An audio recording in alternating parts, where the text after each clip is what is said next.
Bonjour à toutes et à tous, et bien ça y est, ma chaîne YouTube voit le jour en ce dimanche 27 novembre 2022. Merci beaucoup. Avec peu de moyens, mais beaucoup d'envie.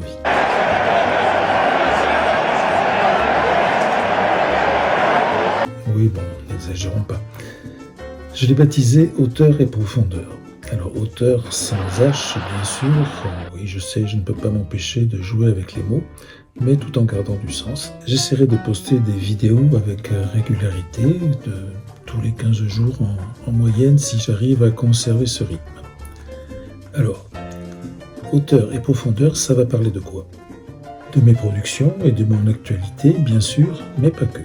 Du processus littéraire depuis la fécondation, ou comment une idée a germé dans mon esprit, comment un thème a émergé et s'est imposé à moi, mais pas que.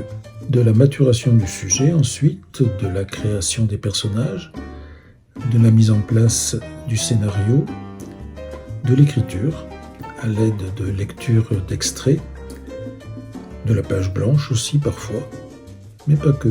De l'accouchement enfin, la venue au monde. C'est l'édition, la distribution, le début d'un parcours de vie plus souvent dans l'ombre que dans la lumière. À partir de mes livres, des digressions seront possibles et sont souhaitées d'ailleurs, vers certains aspects des sujets que je n'aborde pas ou que je ne fais qu'effleurer, ou vers d'autres sujets que vous pourriez suggérer dans les commentaires,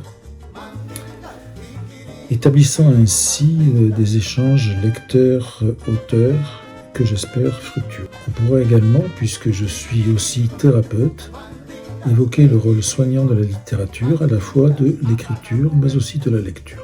Je pourrais vous parler enfin de lectures qui m'ont interpellé ou touché, et je vous propose de commencer tout de suite en vous présentant 3 ouvrages que j'ai préfacés ou commentés sur les réseaux sociaux.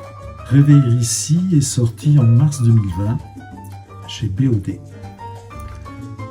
Quentin-Ly de Rochas nous y livre la clinique typique d'une atypique dont le doux mot autorise une auto-analyse enrichie d'une généreuse empathie. Comme elle le dit si bien, Quentin-Ly ne se met jamais à l'écriture. Elle ne la décide pas. Simplement, elle écrit parce que des choses la traversent. Et dans ces choses, on trouve des maximes vraiment taillées dans le bloc du tourment et gravées au ciselé de la pleine conscience. Tantôt leur évidence nous parle, tantôt leur hermétisme nous éclaire. Au total, c'est l'œuvre d'une orfèvre, soignante et rédemptrice. À signaler que la couverture de Réveiller ici a été adaptée par Ruti Pétillantiste, alias Ruti Azopardi, qui elle aussi a commis un bouquin dont je souhaitais vous parler. Explorateur de l'affect est un essai paru en octobre 2020, toujours chez BOD. Coécrit par Ruti Azopardi et Camille Verdier, qui font le récit de situations vécues avec analyse des comportements observés chez les autres et transcription des émissions produites chez ces hypersensibles. Cet essai est une véritable autopsie, avec dissection des hypertrophies émotionnelles d'un cerveau neurodivergent, observation de la pensée complexe au microscope électronique et dosage toxicologique des comportements afin d'établir les causes de la mort de certaines situations sociales vécues. Des réflexions personnelles de ces exploraffecteurs, agrémentées de situations que l'on aurait aimé écrire nous-mêmes, tellement elles touchent notre sensibilité de la pointe de leur bistouri. Un essai qui est un essai transformé, à lire sans attendre et à offrir à Noël, et pas qu'à Noël, aux autres aussi. Le 3e ouvrage est plus récent, c'est Striptease de l'âme de Christelle Bréjon, qui vient de paraître chez Hello Éditions. Et j'avais rédigé un petit texte qui lui a servi de préface et dont je voulais vous donner lecture. Comment reconnaît-on un texte de Christelle Bréjon? D'abord à sa structure, ramassée, une 30aine de lignes, format Facebook. Par association d'idées et assonances, les mots se suivent, emportés dans une cascade bouillonnante et brouillonnante, mais qui n'est qu'un désordre savamment ordonné et orchestré.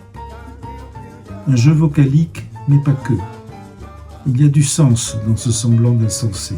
Une forme ensuite, qui se fout de l'orthographe comme de sa première dictée. Un majeur dressé, brandi devant les yeux des obsessionnels de la règle et qui ne fait saigner que les globes des maniaques de la syntaxe. Ceux qui lisent avec le nerf optique et qui écoutent avec les tympans, en lieu et place des vaisseaux qui irriguent le cœur. Ensuite, à son rythme, punchy et percutant. Une utilisation de la ponctuation telle qu'on peut l'observer dans les meilleures scènes de thriller. Ça suinte l'angoisse, ça pue la trouille, ça dégouline le vécu. Un uppercut à chaque ligne, et on tend volontiers son menton au suivant. Et puis le fond, bien sûr. Un striptease de l'âme. Un déballage qui pourrait paraître impudique s'il n'était pas poignant et soignant, et s'il ne disait rien sur notre société. Une autopsychanalyse à ciel ouvert qui nous éclaire sur nous-mêmes. Attention travaux, piétons frileux et fragiles, rétifs à l'introspection, veuillez prendre le trottoir d'en face. Et pour les scientifiques purs et durs, les inconditionnels de la pipette émotionnelle et du scanner affectif, les saint Thomas de la biologie chimique, je vous prescris un test PCB qui prouve Christelle Bréjon. Introduire un coton-tige dans n'importe quel orifice conduisant au cerveau. Après analyse, vous y trouverez des traces d'éjaculation synaptique et de sperme cérébral. Rendez-vous à l'évidence. À l'image de Christelle écrivant d'un jet rageur, vous avez joui des hémisphères et mouillé votre chapeau. À bientôt.